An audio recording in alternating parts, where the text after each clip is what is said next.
session of the Sherwood School Board and the Sherwood City Council to order. Thank you, everybody, for coming tonight. If you don't know our mics, you have to press the little button to get them to go green if you want to talk. There's a couple of cameras here that will kind of zoom around to whoever's talking as we go through the meeting. But before we get into all that, I guess we should do the Pledge of Allegiance. So let's start here. And we're right back here. I pledge allegiance to the flag of the United States of America and to the republic for which it stands, one nation, under God, indivisible, with liberty and justice for all. All right. Thank you, everyone. Anyways, welcome. I think we all know each other, but we have some new school board members, and maybe we need to do a round of introductions real quick? That would be great. Why don't we start down there with Hans? Hans Moeller, first term with the school board. Doesn't need a mic yet. Push You and kind of hold. have to push it. There you go. And now you can, yeah. Thank you so much. Matt Thornton, and also first term on school board. Welcome. Dan Stankey, City Councilor. Taylor Giles, City Council. Harmony Carson, Sherwood School Board. Keith Mays, Council President. I'll save myself. Abby Hawkins, School Board. Kim Young, City Council. Campbell, City Manager. Jeremy Lyons, Superintendent. You don't want to say who you are? Joy Chang's City of Sherwood. Good job. Ty Hanlon, Sherwood Police. All right. And of course, I'm Tim Rosner. I'm your mayor. And Abby and I discussed at the beginning of the meeting here. So since it's the council domain, I'll run the meeting for tonight. But feel free to chime in if I get a little out of control here. I always do. Yes, you do, which is awesome. Anyways, but again, welcome everybody. And before we, no, we already got it on there. So we will go ahead and move right into item 3, which is the school district update. Dr. Lyons. Thank you, Tim. I want to mention one of our board members, Krista Thorne, is under the weather and not here this evening, but she is listening in. So good evening, Krista. I'll keep my remarks very brief. I really appreciate this opportunity to get together with everybody. I think it's very valuable, and especially here in Sherwood where we have such a close-knit community. It's pretty amazing. So that's really a great thing. What we are really focused on to start this year is kind of one behind the scenes and one up front. And the behind the scenes is to continue to right the ship financially for the school district and to ensure that the levy collection that this community supported and that has given us this lifeline for our operations is used and applied properly. And I really want to give a shout out to our CFO, Gary Bennett, who has done all the heavy lifting with his department staff of creating exactly what we knew we needed to do financially when we were in such a bad state last year. So we have righted the ship for sure, but we still have a lot of work to do to ensure that this never happens again. And by that, I'm talking about building up our reserves, restoring those key staffing positions if necessary in the schools, and to solidify our operation so that it doesn't seesaw depending on one year or the next financials, but has that stability. So that's the behind the scenes, and that's gone really well thanks to Gary and his staff. In front, we're trying to really get that school year experience back to what it was pre-pandemic. We wanted to do that last year, and we by and large did, but we had the financial hiccup, which kind of put a damper on a lot of things that we had hoped to kind of normalize last year. But this year, with the Celebrate Sherwood Schools effort that Christine is heading up, and the focus on really robust student activities and student involvement, it feels great. And our principals and our staff members are doing a fantastic job. The one thing, and I know you've probably seen the headlines on the very poor school attendance rates in Oregon in schools, public and private, and that is a focus area of ours. We actually have some of the highest student attendance in the Portland metro area. I think we're second only to Lake Oswego, if you can believe the Oregonian numbers, and that's what I read anyway. But it is an area of focus for us very intently, because we know that when students aren't in school, they're not learning. And so it is a major point of emphasis at our high school. It's the focus of their goals and the goal setting that they're doing, and we're having really, really good success with that. We've had a spectacular fall in our athletic and fine arts program, just spectacular. We've got a football team that plays Friday night. I hope you all come out, and it's the second round of the playoffs, and we'll see how far those boys can get. Our volleyball team came in, I believe, 4th in state, and made it to the state tournament, which is a great accomplishment. So it's been a great year so far, and our focus is on really providing these great student experiences. Thank you so much. Keith, City Manager. Thank you, Mr. Mayor. I kind of want to focus my remarks a little bit on just the partnership with the school district and to provide some context. We have a couple of discussion points later on. Chief Hanlon is going to speak on the SRO program. Eric Rutledge and Joy Chang are going to talk about the safe routes to school. I just appreciate Dr. Lyons' willingness to sit down with us to work together. Another important area, we were focused on economic development. It's one of the key areas. We have the Tonkin Employment Area, the Sherwood Commerce Center, Schnitzer Phase 1, which is happening right now. We're looking to diversify our tax base. We're looking to bring in traded sector jobs. And we just had our first announced tenant out there, Olympus Controls, in the 70,000 square foot space that they're taking up. This Phase 1 is 445,000 square feet of industrial space. And I was talking to Bruce Coleman, and he said this, I'll just quote, he said, Dr. Lyon has been awesome as a partner, because as we're meeting with businesses and we're meeting with traded sector, we're selling our community, right? And the things that we sell are the quality of life. And what these businesses want to know is it a safe place to live? And is it a great place for our families, for our employees to come? And Dr. Lyon has been just a wonderful partner in assisting and answering questions. And we find in this area, Oregon doesn't have a lot of incentives for us to bring in businesses. So what we have to do is really sell ourselves. And we find a lot of times we're not getting a whole lot of interest until we drive by the schools and show it, and until we are able to show off the community and show what it is. And suddenly we start to get that interest. And so I just really appreciate that partnership, the partnership in the SRO, and also the partnership in the Safe Route to School. So I just appreciate Dr. Lyons working with us. It's been a great pleasure. Enjoy reaching out to him and knowing that he's on board and willing to assist the city when he can. I guess he kind of talked to Bowman. I'm excited about the Bowman football. Has the quarterfinal match this week against Tigard. High school SI, Sports Illustrated said that 6A Defense of the Year was the Bowman as well. So excited to see the recognition that our athletes are getting. Dr. Lyon are both big basketball fans, and he roots for a decent school. I think I root for a little better school. The Beavers? We're both excited. We're both excited about the women's basketball program coming up, and they have their first game November 29th. And so I think this is going to be an exciting season for the women's basketball team, and looking forward to attending games and doing all of that. So. Do you want to talk a little bit about the exciting new thing we're working on that'll help people get to and from those football games at the high school? So a bridge, Yes. Highway 99 pedestrian bridge. We're working through that right now. We had a RFP out. The RFP closed on October 31st. We have 6 bids that came in.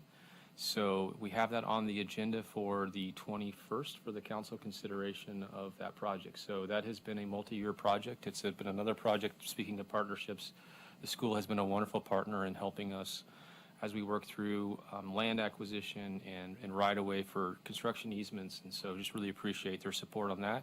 And we're looking forward to having that conversation on November 21st as we continue forward with that project. Yeah, super exciting. Thank you so much. Any questions for Dr. Lyons or our city manager, Keith? a question? Yeah. I was just wondering if there, can just give a brief update on the youth advisory group and how that first meeting went. I know another meeting's coming up next week, and we got our 3 folks selected that will be joining you guys. Perfect. So this year, as many of you are aware, we decided to combine forces and have a city and school district youth student advisory group. And so we're meeting at the high school semi-regularly, not monthly, but I think maybe 6 times over the course of the year, something like that. 5, thank you, Christine, 5 times. And this is a great group of kids. We have, when it's all filled out, it's going to be 4 freshmen, 4 sophomores, 4 juniors, and 4 seniors, and then 4 at-large students that live in the Sherwood attendance boundary but don't attend Sherwood schools, which is great. They will be high school students, so Christine, you're looking at applications now, and We approved 3 last night. Passed a okay, resolution approved last 3 night. last night. And so we'll get those students on board at this next meeting. We're looking forward to that. And, you know, what you hear is students need a greater voice. They want a greater voice, not only regarding school district activities and events, but the community events. And so it's really great to have this forum where we can sit and it's kind of open and talk about what's on your mind, what are you thinking about. You know, this last one was all about microwaves. We don't have any microwaves at the high school. Well, we do now. We have 2 for student use in the cafeteria. So it's a great conversation, and we'll get into different things, different aspects of government and school district business as we go through it. Keith, what did I miss? No, I think that's a good summary. So it was a really nice first meeting, a lot of just introductions, and so I think as the new at-large come on, it'll be an easy transition for them. And if there are things that, from our other committees and just our jobs as city councilors, if we want to get students' feedback on a particular topic or something, do we just submit it as an agenda item? Do we go Sure. through, how would you like us to handle that? Well, Keith and I are at every meeting. Okay, great. So, yeah, just however you would normally funnel it up, we'll bring it in Great. and air it out. Get the perspective of our students. Yes, go for it. On attendance, thankfully, we're doing much better than other schools in the state. Does the state incentivize or penalize districts depending upon attendance? I mean, Yes, very much so. There's stuff I don't know, and I just wanted to ask that question. Right. So, you know, all of our funding is based on student attendance. So when students don't attend, it does hurt us. And Including if it's a partial year, or, I mean, if they're 80% of the time or 60% of the time, does that impact? I'm going to look to my right, and He's out the door. he's out the door. I don't want to misquote the formula, but there are formulas for That sort of a thing? attendance, and there are reporting windows, and your counts that you submit during those windows are, Drive revenue. that's what you're funding. Isn't it like the average daily something?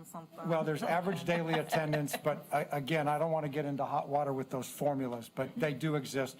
All of our funding is based on that student attendance. So yes, it very much does count. Well, good job on doing better than most everyone else. We have a long way to go, and we're doing, the high school's doing a really, really good job focusing on that this year. Now, and you mentioned that you're putting some things in place for controls, I guess, for the financial stuff. We are. Part of the problem was not truing up, hey, here's what our budget is versus what the attendance actually is. So is that part of those controls that you're talking about saying, hey? Absolutely. Okay. And next Wednesday, we're having a budget committee workshop. We usually don't call the budget committee in until the spring, but for this very reason of putting more transparency on it, at next Wednesday's workshop, which I believe is 5 o'clock, we're doing a complete financial review right up to date regarding where we are financially. Great. And you'll hear Gary talk about the controls that have come into place and more accurate sensitivities regarding the revenue that is being received versus expenditures. Right. And that is of the highest priority for us, really. Awesome. Well, I can't tell you how much I appreciate the transparency and how all of that's been walked through with the community, and I think it's a big reason the levy passed, and it's a big reason why there's so much, levies passed because there's trust. And our community has trust that you guys are doing a great job, and I can't tell you how much I appreciate that.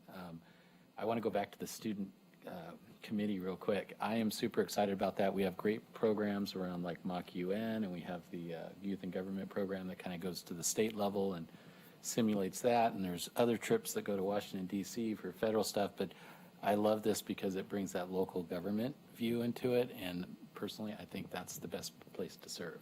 And so I'm really happy the kids are going to get some exposure to that. And of course, last year we had the twosome, the kid governor of Oregon and the youth governor of Oregon, both from Sherwood. Yeah, we need a repeat. We need a And then a three-peat.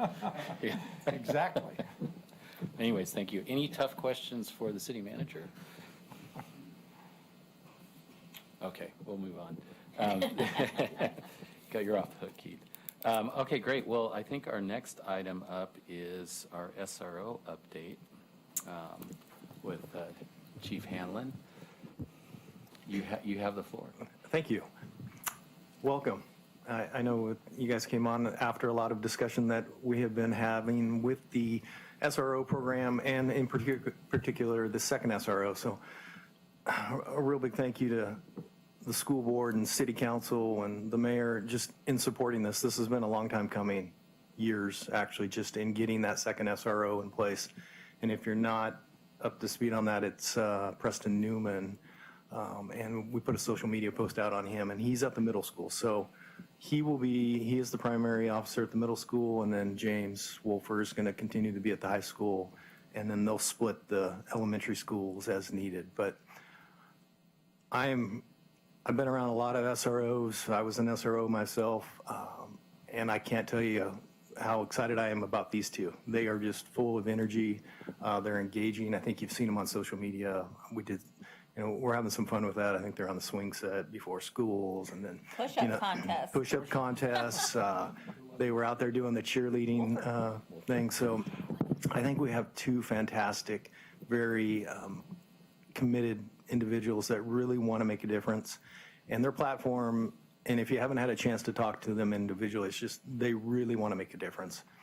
And I've said this publicly and privately that, it's all about relationships. That's the number one priority for our SROs, is to get out there and be engaged with the students. Enforcement is the lowest rung on the ladder for us. And just breaking down those barriers. They see us in these uniforms. I don't want them to be afraid of us. And I continue to hear success stories after success stories with them. And they're just little things. And that's what's really important to me. It's the big things will come, but it's the daily interactions that are making a difference. And so, again, I want to thank you for all the hard work that it's taken to get us here and the support. So, and then other than that, just we'll continue to be engaged, obviously, in our social media platform and collaborating with the school district and making sure that, we're getting good, positive messages out there, or, needed messaging when things come up.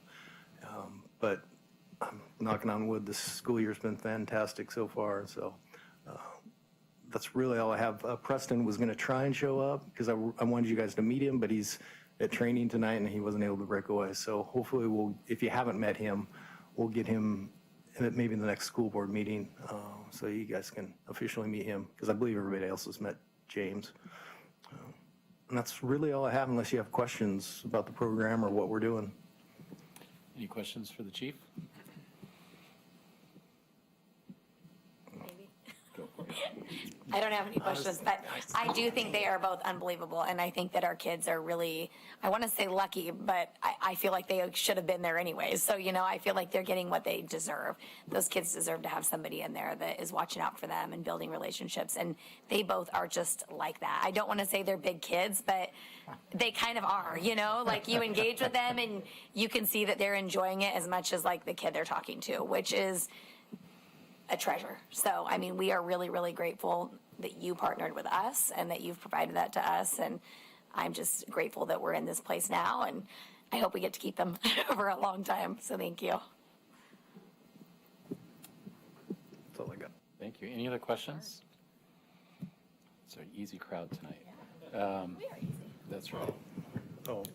Oh, That's it. wait, no, No, the window's passed.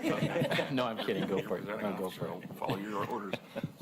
Ty, we've heard a lot. I mean, I know the answer, but I'm just going to tee it up for the school board members and the people watching. The challenges in law enforcement of staffing and retention and all that. How are things going with Sherwood PD? And I'll take this back. It's no secret, just in law enforcement across the nation, hiring and retaining people has been a challenge. City Council just had a presentation last night on the challenges that Washington County and the jail are having, and we're no different to that, other than we've been able to hire and retain, and it's because of the support, number one, of this community and council seeing the importance of bringing in good people and taking care of them and really creating the value of what they're doing out there day in and day out. And obviously the retention component of it is because there's not a lot of glamour in this job, first off, and then just the scrutiny that we've been under for a number of years, it's kept a lot of people away. So I think we've turned the corner, and I'm grateful to be working here because, as I said, this community is fantastic in the support of law enforcement. And the crew that we have working, I mean, they're awesome. To your question, we've talked about it a lot, just the numbers that we run within the city.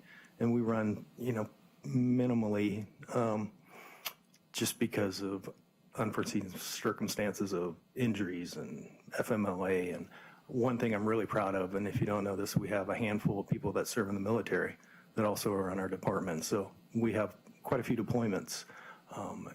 But we support them and their families during those times, and I think that's really important, and I think they really appreciate the support that they hear and get from this community, so thank you for that as well. Great. Any other questions? Yeah, you can have it. Awesome. So we're going to move on to our next item, which is Safe Routes to School update. And we have Joy here from our planning department to give us a little update. Yes, good evening, City Council and School Board. Joy Chang, Senior Planner with the City of Sherwood. Prior to my position in the city, I was actually the Safe Routes to School Coordinator for Washington County. So that was at least 7 years ago. And as the Safe Routes to School Coordinator, I managed the Safe Routes to School program for the entire county, collaborated with seven school districts within the county and also local jurisdictions, and created partnerships with pedestrian bicycle advocates. So tonight, I would like to provide some information on the Safe Routes to School program, and I know Eric did earlier as far as your earlier this year as far as a brief overview in regards to what Safe Routes to School. So tonight my goal is to try to answer further questions that you guys might have. So let's see, I did provide a slide, Ty. Just saying. So the Safe Routes to School program first started in 1990 as projects in a few cities and one state, but in 2005, Congress approved the funding to implement the Safe Routes to School program in all 50 states. So what is Safe Routes to School? It's about bringing leadership in transportation together with leaderships in school, along with community to encourage students and families to walk and bike safely to school as part of a healthy daily routine. The state, county, city, and school and citizens are aware that many of the benefits of active transportation. As a result, we're taking steps to encourage people of all ages to walk, bike, and take transit frequently to promote its good health benefits, reduce traffic congestion, and increase community livability. And Safe Routes to School is a key part of active transportation. So one of the Safe Routes to School program itself uses a proven multi-strategy approach called the 6 E's or 6 elements to promote safe travel to and from school. As you can see on the slide, there's engineering, enforcement, encouragement, education, evaluation, and equity. It's really looking at the program holistically in different angles. So it's not all about encouragement, giving away those prizes on Walk to School Day. It's also enforcement, with the help of Ty and his group in regards to making sure that the speed limits are being maintained in the school zone. It's about education, educating our students on how to properly cross the street, making sure that, when the car stops, the driver's actually seeing eyeball to eyeball. I mean, important little things like that that typically students, children, don't have a clue until they're educated towards that. So there's lots of things as part of the multi-strategy approach, which is excellent in regards to the program itself.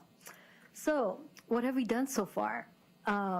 We started this out in 2019, which is, as you guys probably know, was pre-COVID. We participated as far as we had a joint event, Walk and Roll to School Day. That was in October, and Archer Glen Elementary participated, and we had lots of students doing that, and it was very successful. And that is like an example of an encouragement aspect of the program. We also coordinated with the school district, identifying sidewalk improvements shown in the capital improvement list. So the city itself, through our engineering department, we identify these capital improvements, and we do identify as far as the pedestrian improvements and also bicycle improvements. And so we were trying to coordinate and identify exactly which ones are the school district's priorities. So then COVID hit. So about 3 years, it was really hard to, as you all know, the students weren't in class. We were doing the educating through Zoom or whatnot virtually. So fortunately, this year, since people were back in, what we would consider the new normal, last July we met with Jim Rose and Amanda Hollenberg to discuss about kickstarting the Safe Routes to School program again. So in 2023, we have successfully both the school district and council adopted resolution in support of the Safe Routes to School program and the partnership that we have between us, which is excellent. It's a great start. So what can we do now? So, it's almost 2024 in a couple of months, so wow. So one of the key things that we can start with is Safe Routes to School non-infrastructure programming, doing encouragement days like Walk to School Day in October, which we missed this year, which is fine because we can definitely do the Bike and Roll to School Day in May. And again, if students are aware of, walking and biking to school, that is an option versus getting in a car. It just, something kind of clicks saying, Mom and Dad, can I do this more often? But also, I'm hoping this year the city can present the Safe Routes to School program to the parent advisory boards, just so that they're familiar that there is this national program, but you have a resource here in the city that someone can actually assist in regards to providing information towards that program. One of the other key things, with all those 6 elements is that we can do Safe Routes to School action plans. And ideally, we would start with elementary schools, implementing, again, the 6 elements, and it would be 1 school per year. And the reason why I bring this up is because it's important when we work with a school, we typically have a planner, which would be me, someone in enforcement, someone from Ty's group, the principal is involved, and a parent champion.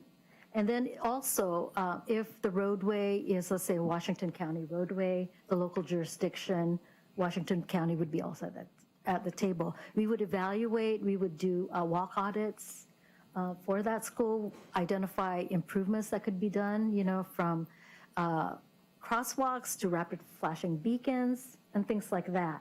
But it is a very comprehensive view of that one particular school. And ideally, if we can do one per school year, it would be great.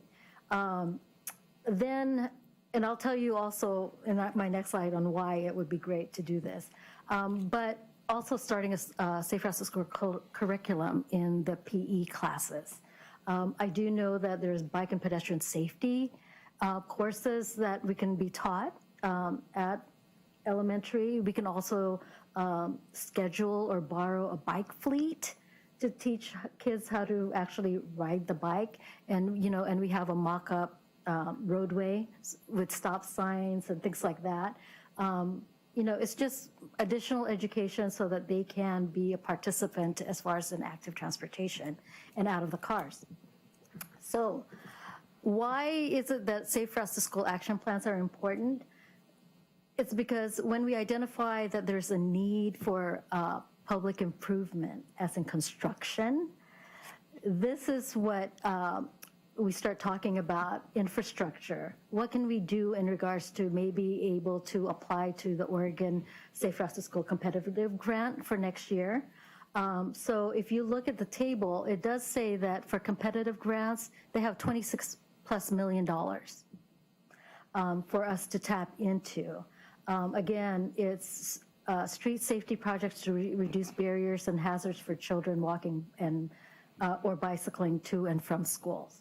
So, and then they have two other types, rapid response grants that are more immediate safety issues, especially if a car or if an accident has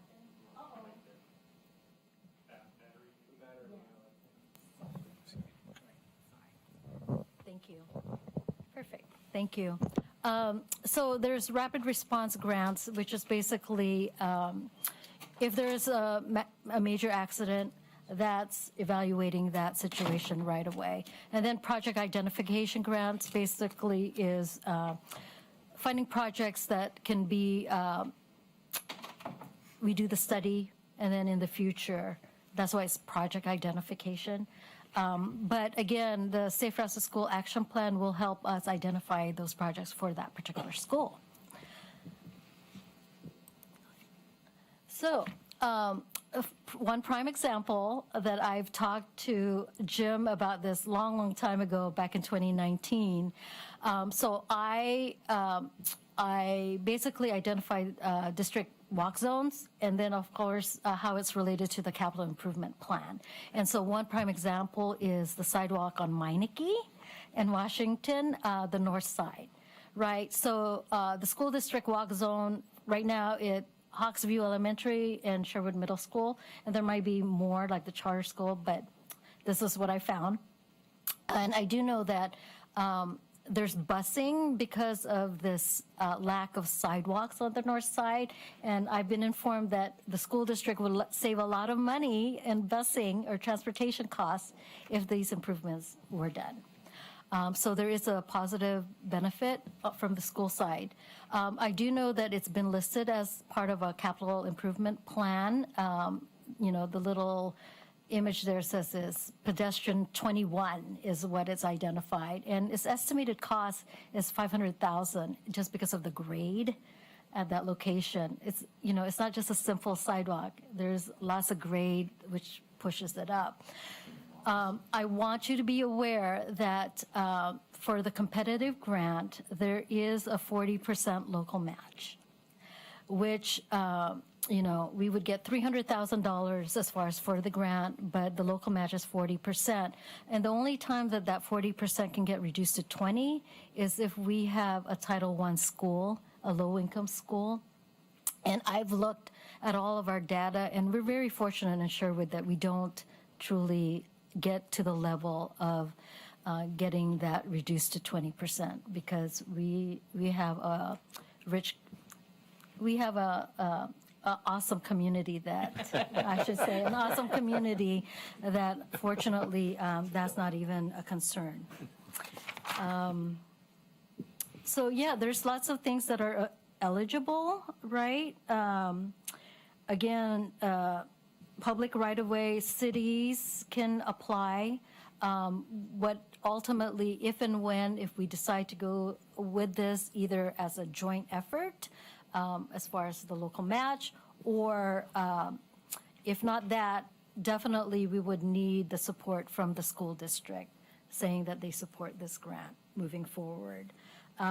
As far as timeline, they're going to be opening up, they haven't even provided, Oregon Safe Routes to School program haven't provided information, but I'm projecting that application materials are going to be available in January. And then there's a two-part letter of interest that's typically due in March, and then the final application is in July. So, you know, if it's something that we want to pursue, if it's not this project, you know, it could be a different project that we can partner with. We can definitely get that started. And then September through October is their scoring and ground conditions review. November, they provide a recommendation as far as which projects move forward for that $26 million. And January, I'm projecting January 2025, ODOT will approve the project. So that's a quick timeline as far as what to expect for next year. Let's see. Yeah, there are other funding sources, Major Streets Transportation Improvement Program, Regional Flexible Funds, Community Development Block Grants, and TGM, Transportation and Growth Management. So there's opportunities in regards to being able to tap to it, but specific to Safe Routes to School, we're the state is providing local jurisdictions 26,000 or 26 million in grants as far as capital improvement. That pretty much sums up my report and can answer any questions you may have. Thank you, Joy. That was great. I appreciate it. I have a quick question. I heard a rumor that in past years that grant program at state level was undersubscribed. In other words, meaning money was left on the table. Is that, are we still seeing that?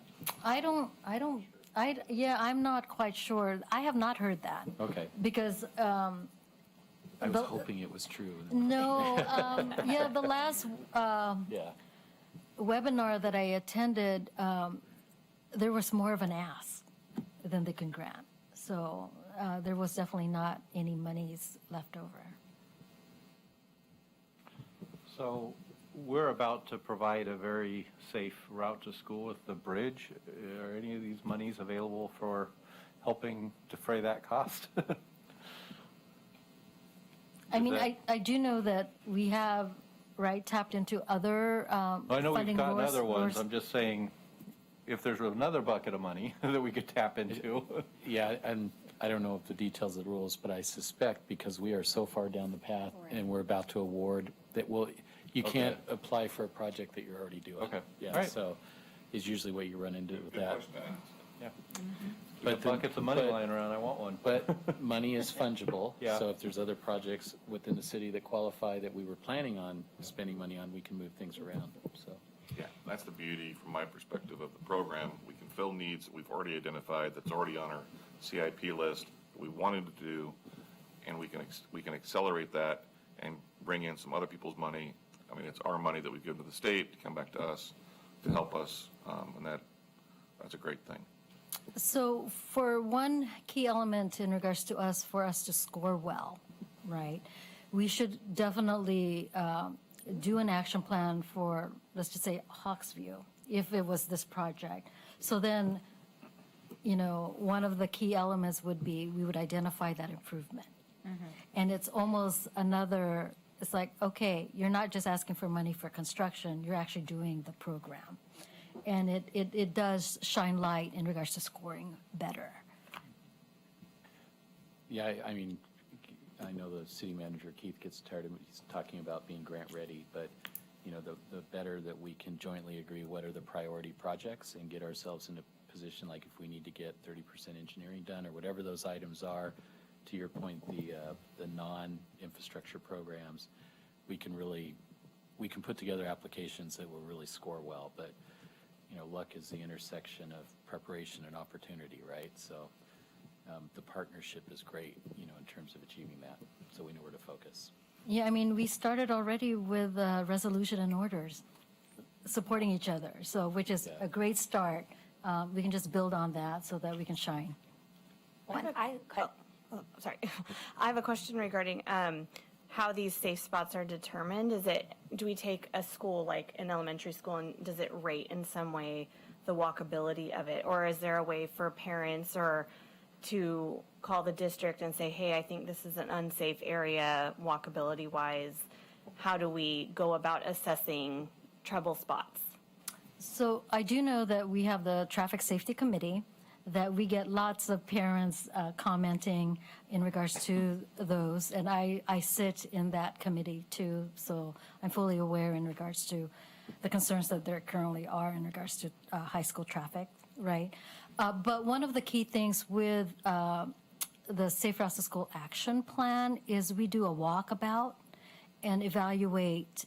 We do evaluation too in regards to the walkability for that particular school and where is it that we're missing the sidewalks or the crossing, and if it's more than 35 miles an hour, if it's like a greater than a local roadway and it's a neighborhood route, there may be additional treatments that are called for, like rapid flashing beacons. But through that work that we're working with, there is an engineering component of it. And we also do data as far as tallies. At the beginning of the school year, we ask the teacher to ask their students who got a ride from their parents this morning, who walked. So then we compare from the beginning of the year to the end of the year to see with all of the encouragement and everything else that we're trying to do, promote education aspect of it, to see if there's a difference in attitude. And the data itself that we collect, it justifies why the program is working or not working and how can we fix it. If I could add on the Traffic Safety Committee, because that's another important element. So we have that committee, and it currently is a subcommittee of our Police Advisory Board. But that committee not only looks at like capital improvements, there's a whole range of options. Like if you remember, I think, was it last year or the year before, we had some issue with people speeding on Sunset and almost hitting some of our crossing guards there. We have tactical things we can do. They'll put out one of those radar carts or speed carts out, do enhanced enforcement patrols. Ty could probably speak to this better than I can. So they're doing a good job. Yeah, so there's a whole range of tactical things that we can employ to kind of deal with an immediate problem or kind of shore up a problem until we can get to more of a capital project approach, like doing sidewalk repairs or putting in a pedestrian bridge, or something like that. We're very proud of our 4 speed bumps at the high school. Yeah. And we did get feedback from the students. They absolutely hate them. Then you did the right thing.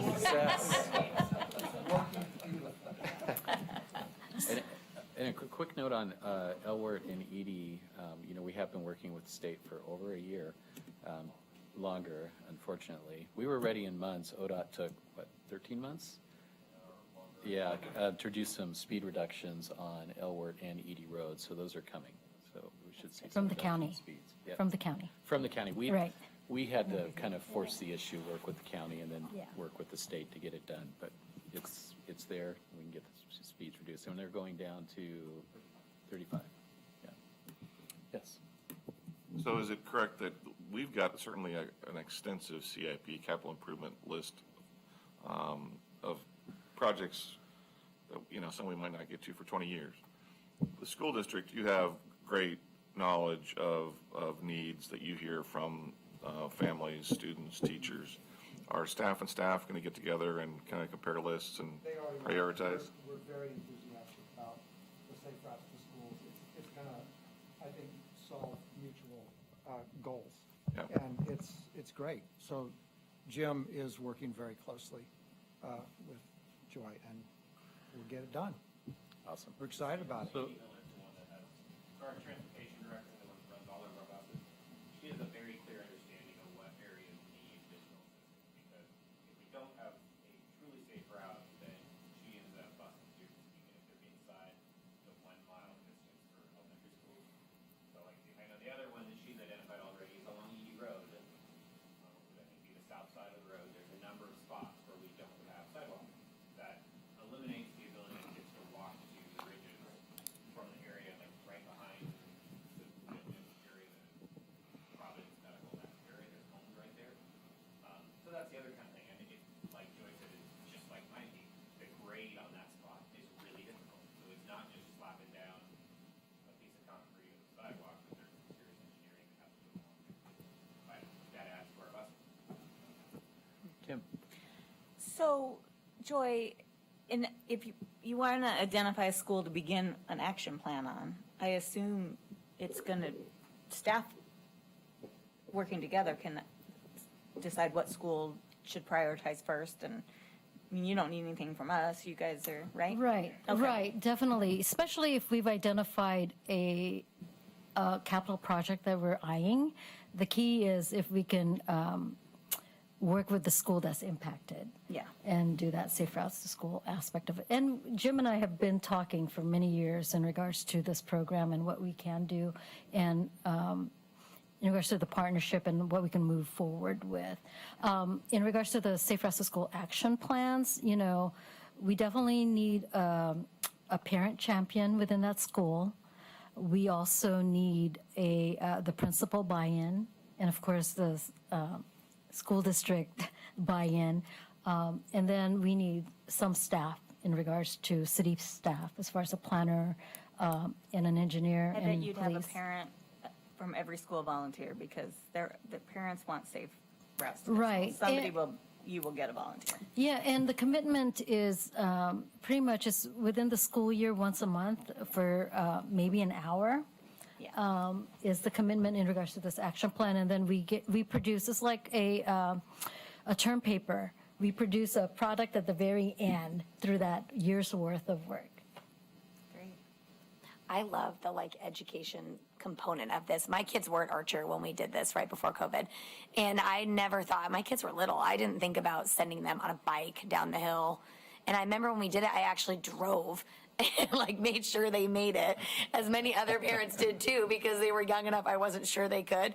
And they loved it. And by the end of the year, they were riding all the time to school. And so I don't think as a parent, I clearly would have ever have thought to tell them to do that, because I hadn't. So I think it's very cool to go in and talk to kids about different ways they can get to school. And people in Sherwood in general love that this community is largely walkable.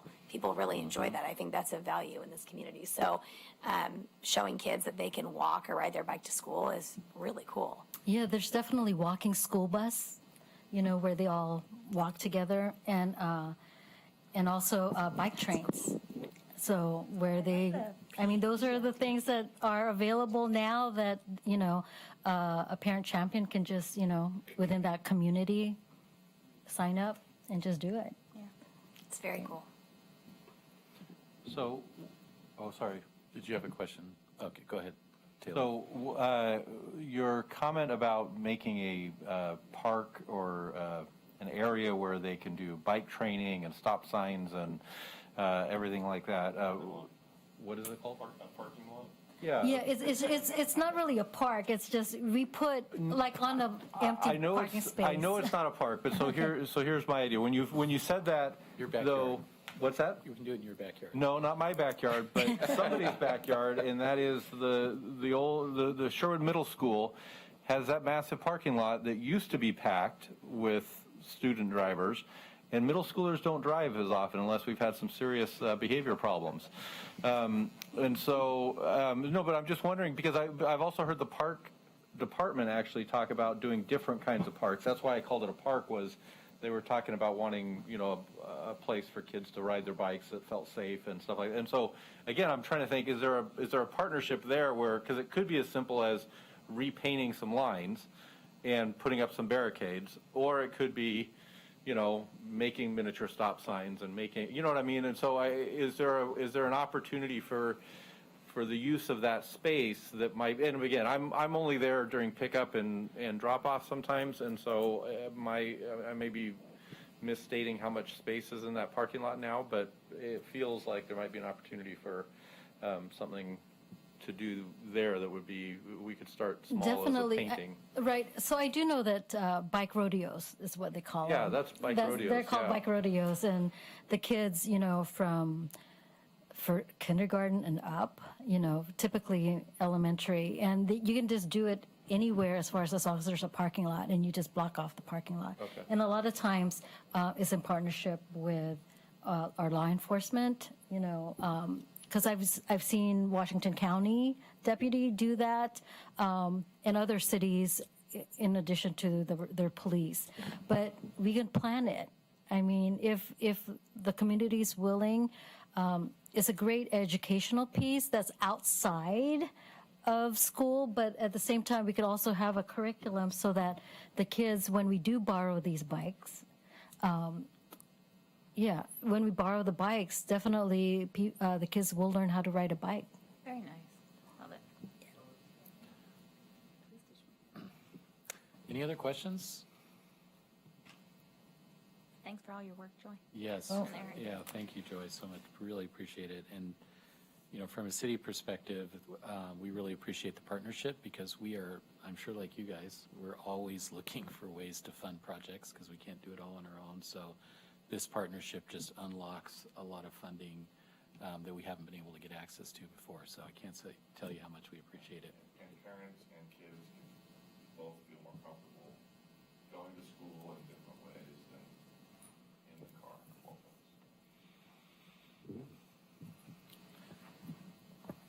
My kids like the bus. I don't know why, but junior in high school and still likes the bus. He said your kids are weird. He did, but he's not lying. Hopefully they're not. Hopefully they're not listening. My kids will take poor Jack. Anyways, thank you, Joy. I really appreciate your coming and updating everybody. And and if you have follow-up questions on any of this as we move forward, just reach out. We'll get those answered for you.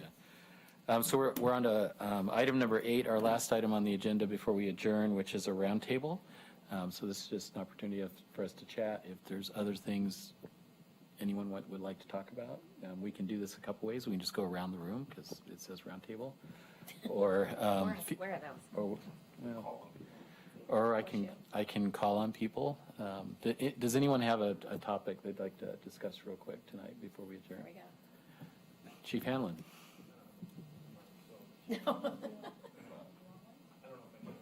Yeah, we need to make sure public can hear you. Really push it hard. These are hard. So one of the things that's obviously been very prevalent in our community is fentanyl. And I bring that up because we're seeing a lot of it, unfortunately. And we're going to be working really hard in the upcoming months to do some PSAs through social media and just general education across the board. So if you have any ideas or people that want to be involved, let me know. And I also throw out, if you have any other things that you want us to touch on through social media, through some of our, those avenues in particular, we're willing to do that. We think it's really important that we make sure that we're all on the same page when we're out there messaging. And again, we're just trying to elevate our game in that arena. So we'll take full advantage of anything you can bring to the table.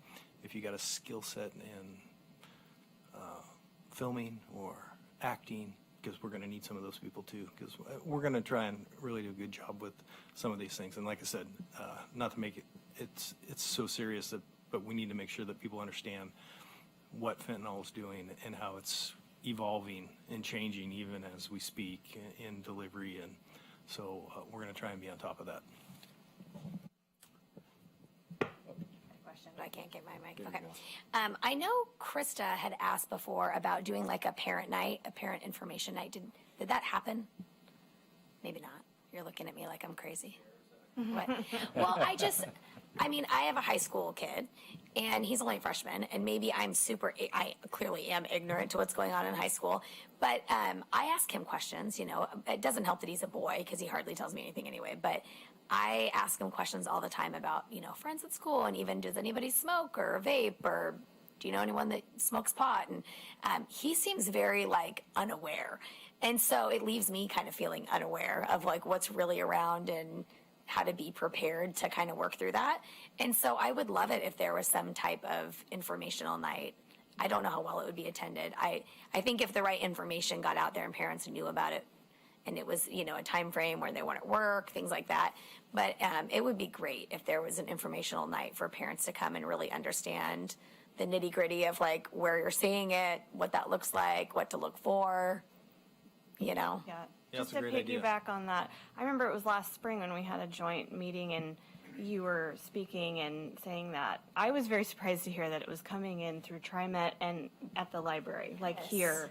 That actually shocked me, and it frightened me at the same time, because it's like, how many times have we all brought our little kids to come check out books? Totally. And so I don't know that a lot of people know that. I don't know how many people were listening at that meeting at the time, but if we're going to do an information night, making people aware of, like, how is it getting in Sherwood? What are the methods of how they're doing it? And they're on a TriMet bus, they're delivering, and they're right out of here back on that TriMet bus, or however it's happening. I think that's really important for people to understand, so they know what to look for if they are at the library, right here. Right. And, you know, they're sending their kids to go look for books on the shelf, and I don't know how it's happening. Like, are they hiding it behind books? I mean, the last thing we want is a child to get a hold of some sort of substance in the library, obviously. So just kind of making people aware of, like, how is it really getting here and what to look for. That kind Yeah, of, absolutely. I like the info night idea. Well, and I don't think it's mine. I think she did say that before. Krista has brought that up. But I know I would be happy to volunteer my time to help out with it, even though I can't provide any of the information. And I'm sure she probably would too, as long as it worked with her schedule. But I think it's really important, and probably important at the middle school, but you probably know way better than I do what ages you feel like it's most applicable to. All of them, Yeah. unfortunately. That's the downside. Yeah. I just sent, my children are adults, 21 and 25, but I sent a group Snapchat, because that's how they communicate. And I just went off and, like, don't ever take medicine from anybody, you don't know who they are. And then my daughter goes, Mom, what's this rant about? And it was because of all the fentanyl deaths I just saw on the news that morning. I mean, it just freaks, if somebody just touches it, or somebody just, I'm just like, you can't touch anything Yes. anymore. You just, And so who needs to be educated more, or is it equal? The kids, the parents, both? All I the think above. it's I mean, done. Yeah, it's both. I knew the answer, but I was saying, so you have an info night, okay, for parents, you know, are there events where you gather kids together in a school building where the PD comes and talk about it? I don't know. I mean, Yeah. when I was young, it was called an assembly. I have no idea what happens nowadays. still assemblies. And that's a great point, because one of the things, and I alluded to it, is some of those PSAs that we want to do, we want to involve the students. We want it to be something short and quick, because we know their attention spans. But to start getting some of those messages out about what it looks like and the threats that are out there, and we're going to have to stay on top of it. Yeah. But I think if they're engaged and they're talking about it and they're involved, to your point, we can reach the students. Yes, absolutely. And then obviously the SRO corners and just at all levels, just trying to make sure that we're getting it and disseminating it as best we can. Yeah. Did we get it anywhere other than Facebook? Because students aren't on Facebook. I'm sorry, what? Do we get our videos out anywhere other than just Facebook? Not at the moment. It's Okay. and Instagram. Okay. I mean, social media is our biggest outlet.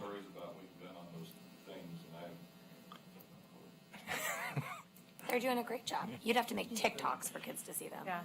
Or be a Snapchatter. TikTok. But that sounds like a great topic, though, for the student advisory board, right? To say, all right, do you want to hear about this? How do you want to hear about it? How, you know, which of these can we A/B test with them? So, Well, and assemblies get pretty large and kind of ruckus sometimes, and I think you lose big chunks of people in those assemblies, and there's just only so many hours in a school schedule to give assemblies, and normally they're already so far predetermined. But I wonder if you could even tap into, you'd miss huge groups of kids, but if you could tap into, like, like, for instance, the entire football team. Like, if you had reached out to a coach and said, like, I'd love to present this to your team. Like, I think a coach would make time for you, or, you know, an activity, some type of group. I think you might be able to hit smaller groups of people. Is there a way to integrate that in a PE class?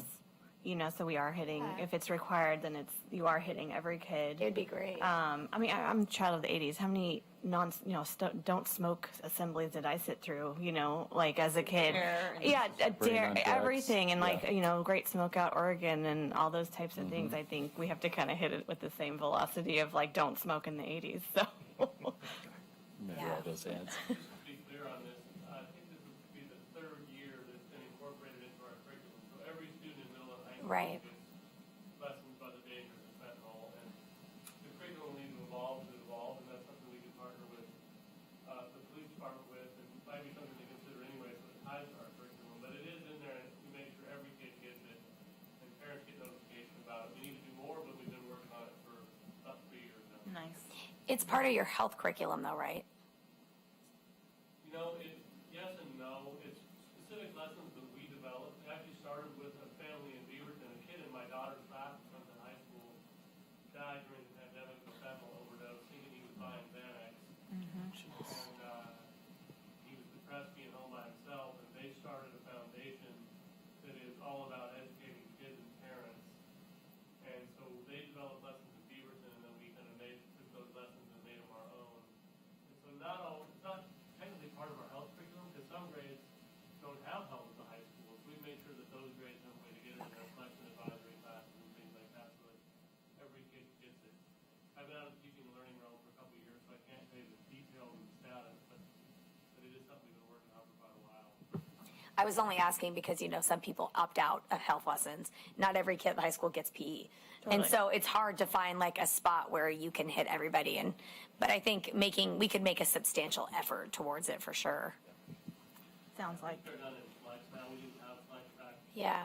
We developed those lessons, but I think that's where it is. Yeah.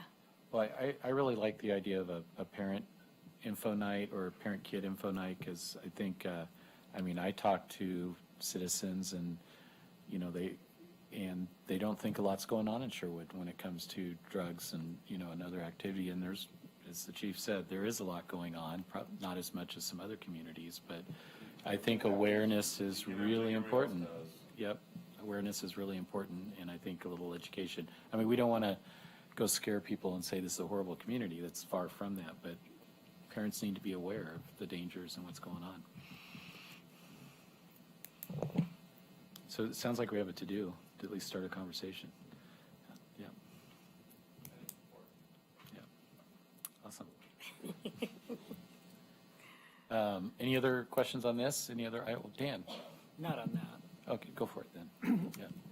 Growing up, I participated in fire drills and earthquake drills, but never any lockdown drills because that didn't exist when I was growing up. Is there any talk about allowing parents to either observe or participate in those drills to get a better reality of what actually happens during that? No, there's really not.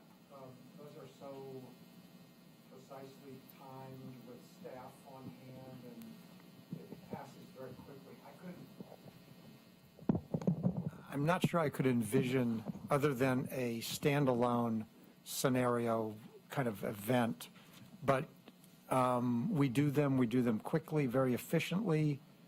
Our teachers are amazing in understanding what they need to do in a lockdown drill. Jim or Christine, anything to add to that regarding? It's part of it is you don't really want to publicize what you're doing. Well, I understand that, but at the same, they're essentially practicing for worst case scenario, and I myself have never experienced that in a school, even to rehearse that. And so to have my kids come home and tell me that they did it that day, I don't really understand what they're even telling me. Well, and isn't part of if the worst case scenario happened, there's a big part of it of informing parents and having them be able to pick up their kid and all. Are we not practicing any of that, or I mean, is that part of our We've talked response? about doing a reunification tabletop exercise and that it has its own set of Right. logistical Yeah, kind of problems. I agree that we'd like, of course, like parents to know what is going on. We haven't really, that hasn't come up in conversation on including that as part of the whole lockdown. I will say, trust me, I've been there for a couple of them now just within the last month. Our teachers take them very seriously and our schools take them very seriously, and it happens immediately. Yeah. And the kids in the day and age we live in, unfortunately, know exactly what to do and are really, really good at complying with what's going on during a lockdown drill. Right. Yeah. Kinda Jim, sad, anything to add? It is very sad. I mean, I would agree.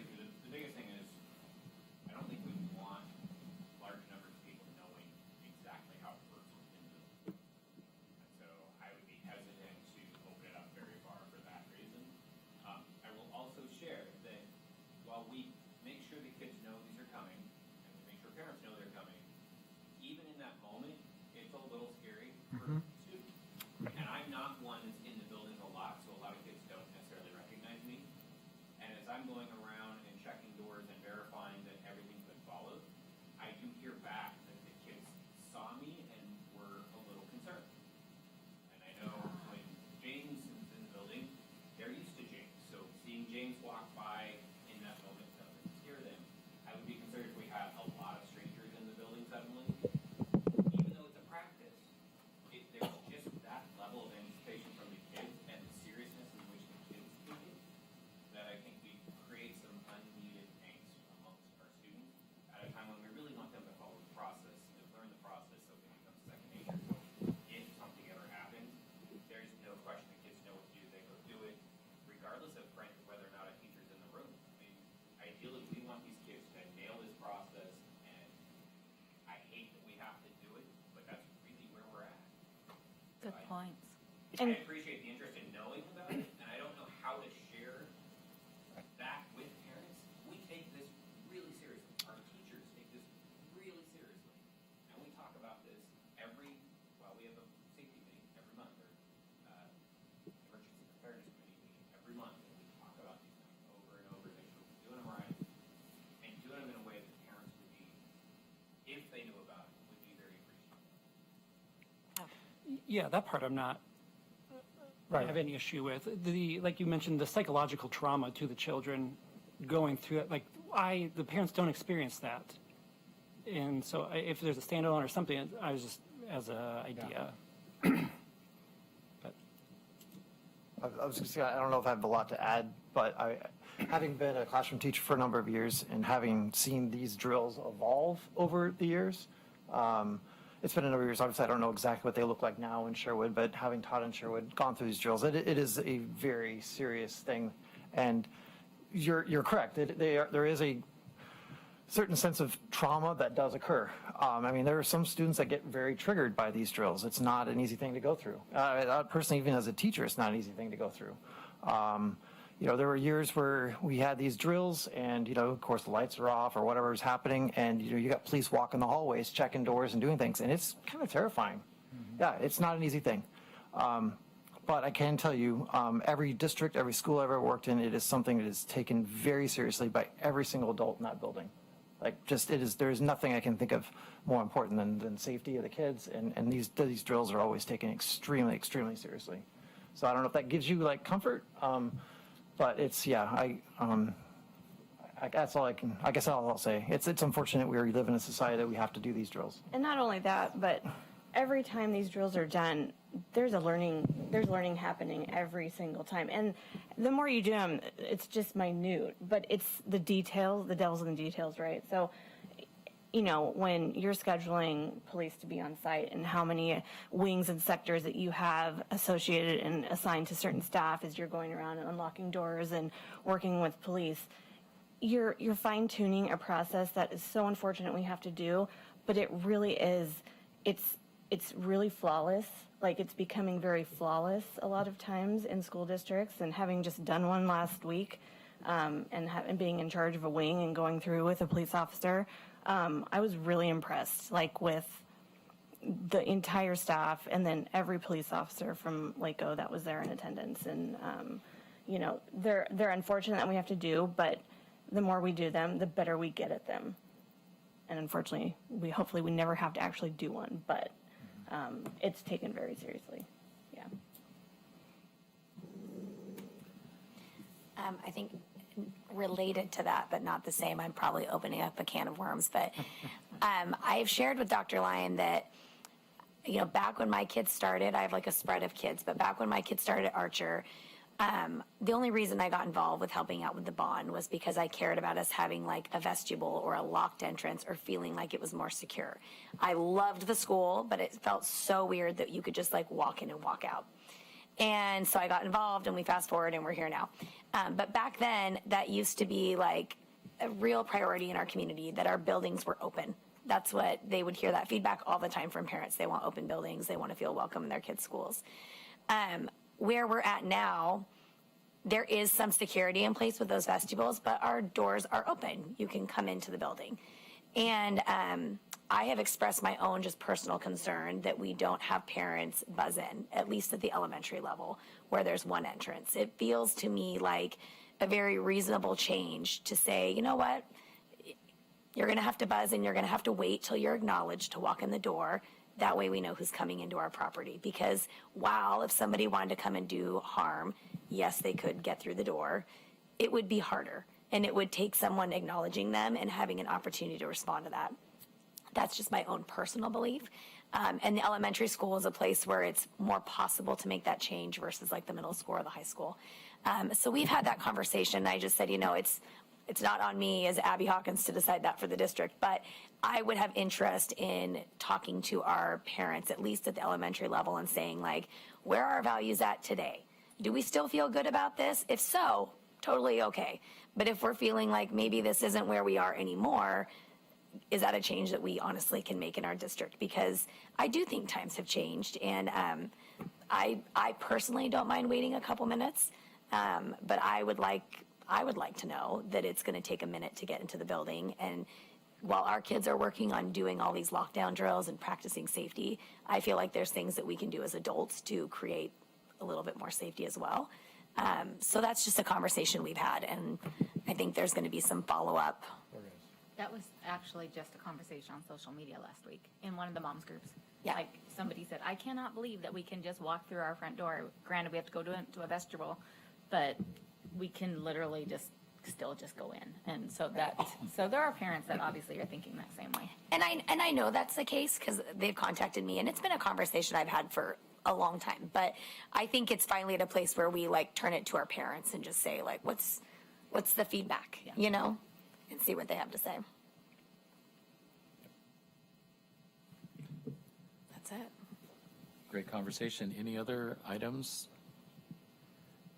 I think we ended up at a good place on, I know I'm getting emails now about when my kid checks out a book. Although, I think I get an email every day about when they check out a computer. But I don't know if that's been fixed or not. It's the same. Like every day I get one that says they have a Chromebook out, and I'm like, yeah, they're going to have it the whole year.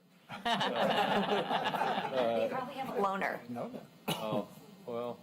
Yeah, I don't get I that only email. get that email if I ask my kid and they say, oh, well, Okay. something went I'll ask wrong her. with mine and I have a loaner. I'll ask her. Yeah, because I was worried about, you know, we already have problems with our, you know, frankly, our teachers being overworked and underpaid. As far as I'm, you know, that's a different question. But I'm glad that we're not putting an additional burden on them to, you know, to police some of that. And so I thought it was a good, healthy discussion, and you know, anything that helps parents to know what's going on, but then also gives kids access to information, I'm for.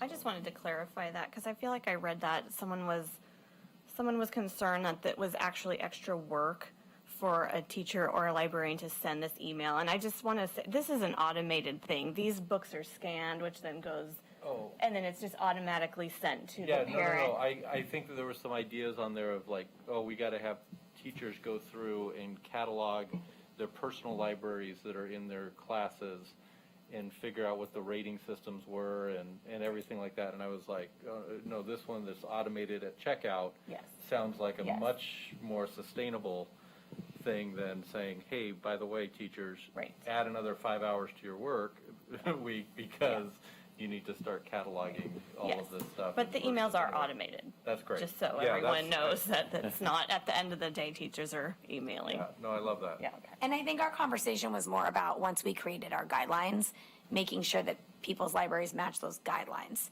Because it'd be silly for us to create guidelines for the library and then not have anybody follow them. In the classrooms. Right. Correct. Yes. Not all classrooms carry a ton of books, right? I mean, there's some subjects that they don't really have a ton of classroom libraries. But I've had teachers send a book home with my kid and send me an email and say, hey, that book was donated. I actually don't have a clue what's in that book. So if you don't feel like it's appropriate, let me know or toss it. I totally appreciated the email because they knew that and they let me know. But I think that there are a lot of people who get donated books or books that are left behind. And so being aware of what they have makes Yeah. sense. No, I just, I think it's a fine line that we're trying to walk here because obviously as a parent, I'm the ultimate person who's responsible for what my kids are bringing in and ingesting and stuff like that. But I also want to, and so really I don't want to say, hey, it's the school district's job to make sure my kid is doing it's my job to make sure that my kid's Correct. doing what I've asked them to and Totally. you know what I mean? And so Totally. I'm just wanting to make sure that, that's why I think it was a good balance of, Yeah.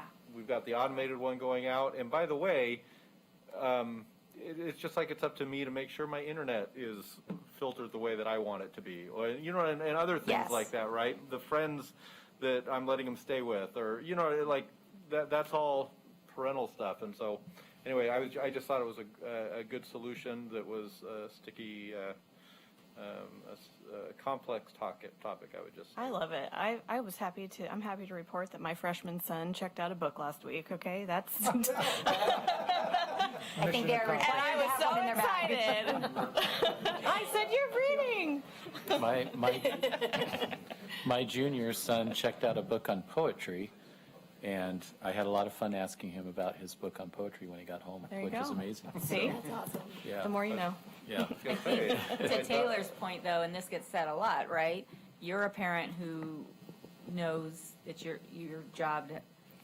Not all kids are lucky enough to have parents that are that involved. So hopefully that's why the school district has some sort of stopgap for kids checking out maybe things that their age shouldn't be checking out, like a fifth grader checking out a high school book or something like that.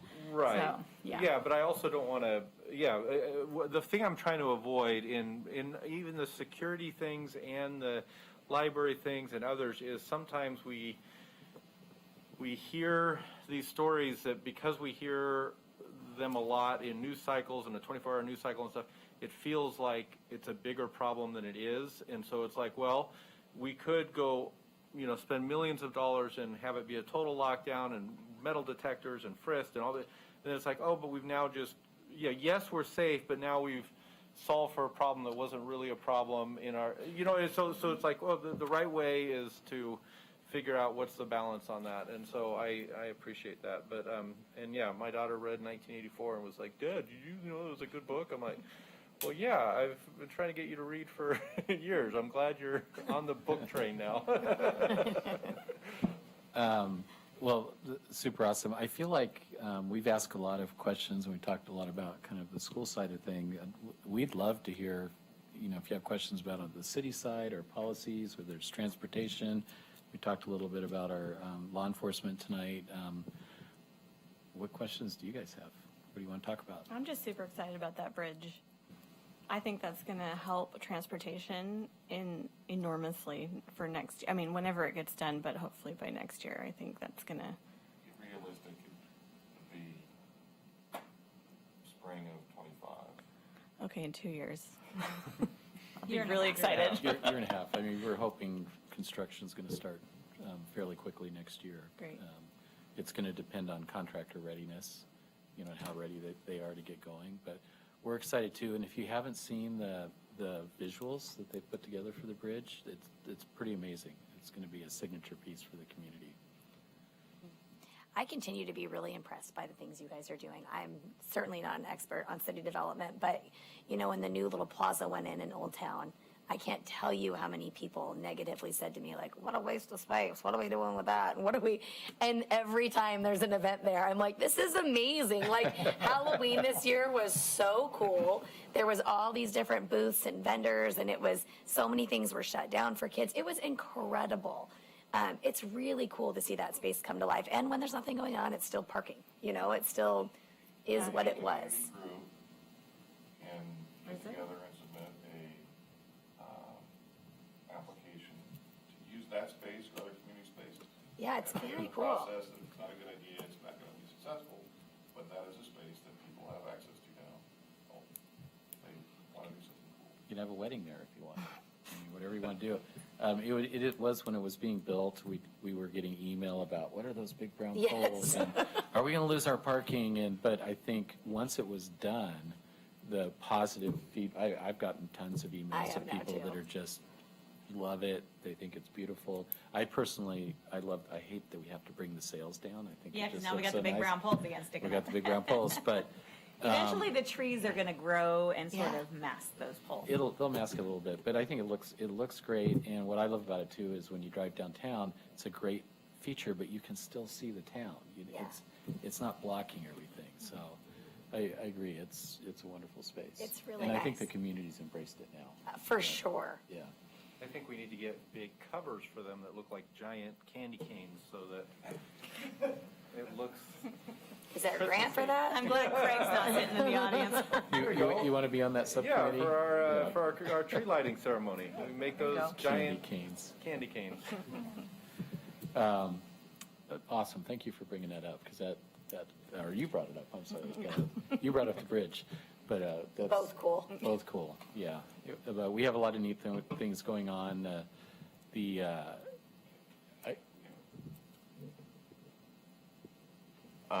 And when you travel around the state, like I've done over the last number of years since the new high school got built, I mean, everyone talks about that beautiful, beautiful high school and what a great job that was. And jealous.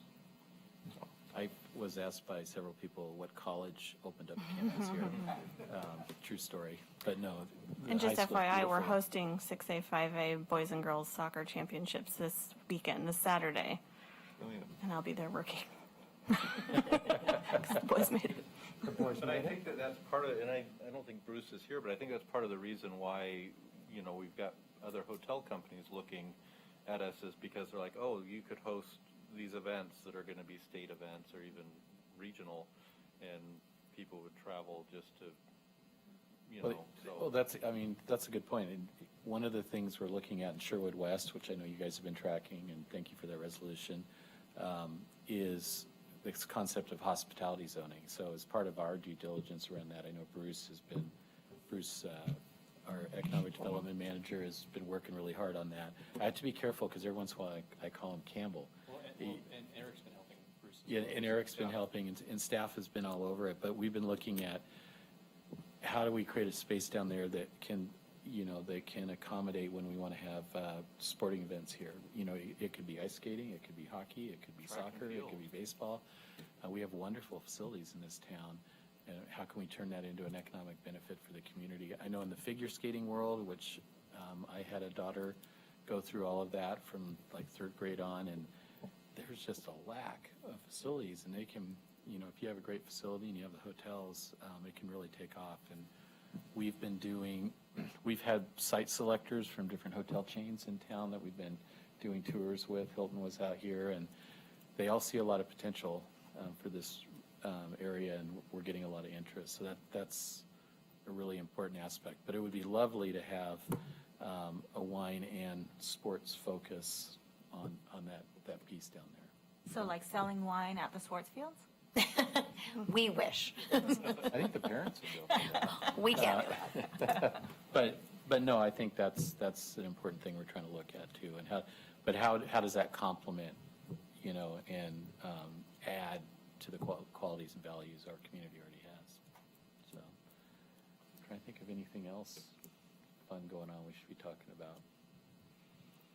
And I just add to that, though, I mean, the theater there is also top-notch class, you know, and so I've already had people who were performing at the Performing Arts Center that said, hey, we would love, we think that we could, you know, sell out that thing if we could rent it. And again, these are, you know, organ performers or different things like that. So I don't know if there's an idea to, hey, how can we, We don't want competition. Taylor, you're taking money away from the city by doing that, just saying. Just so you know. Tell them to call Dr. Lai. No, I was going to say, I actually believe that we paid for them to be there. And so they were the Beaverton Chamber Orchestra or Symphony or something like that. Anyway, it was packed, and they said, yeah, we love coming here, but we wish we could seat more people. And I'm like, well, we got that high school. Maybe give them a call. But anyway,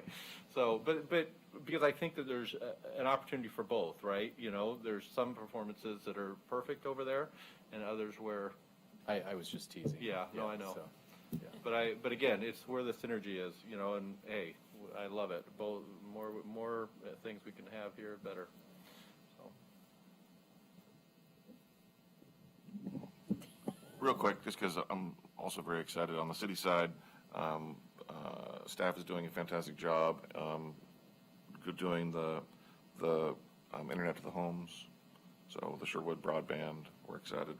It's neighborhood by neighborhood. Just sign up. Tell everyone to sign up if you have the opportunity. Well, you may not know about that. The Sherwood broadband spans 3 counties between our own fiber and I call them rideshare agreements, partnerships. I mean, I think we cover about 170 square miles last time I looked at it. So we're putting fiber out into the rural areas around this within the school district. Newburgh School District. Newburgh School District uses us, and we have our own fiber all the way to Newburgh, and we're running fiber all the way out, actually close to Ewing Young School, way out there in Newburgh. Oh, wow.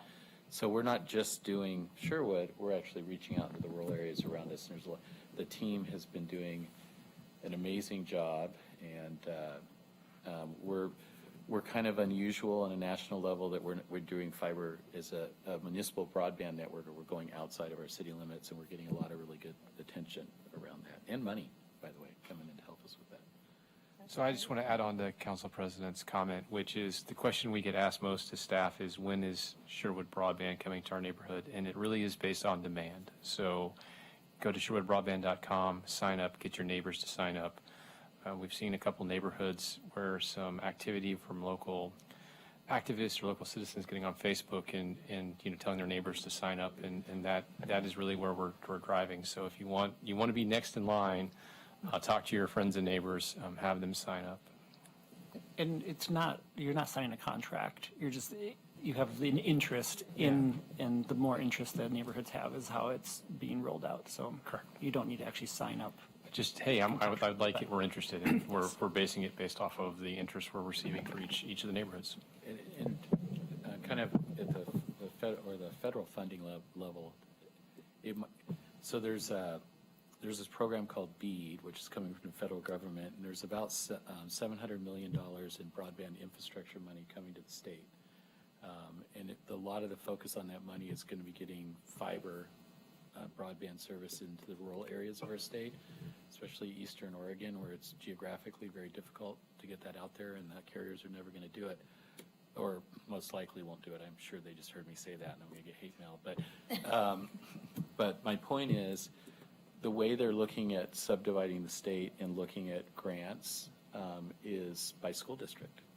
And so it'd be really interesting to have a conversation, because I'd be really interested in knowing, and I think we would, what kind of access issues kids who are not right here in the city that are living out in Clackamas County and the rural areas around us are having, because we might have some opportunities to bring some money in to help get those homes connected. So. That'd be amazing. Yeah. Very good. Awesome. Anything else? I think so. Extremely proud of our school district. Yes. know you didn't mention the cross-country boys and girls. I know. In the state. And Was just soccer, about to. Soccer. I know. You know you're going to miss somebody. I know, it's a clean sweep. They did just an amazing job this fall. Hard to Amazing. keep up with all of them. Yeah. Great. Yep. All right, well, I guess I'll, what, did you want to say anything before we close out? No, I think it's all been said. It's all been said. Well, I really appreciate the partnership and us coming together on a regular basis like this. Obviously, we want to keep doing this, and in between, reach out, call if you have questions about what's going on in the community and ideas. Let's just keep the dialogue going. It's awesome. Definitely. All right, I don't have my Thank you. gavel, but we are adjourned.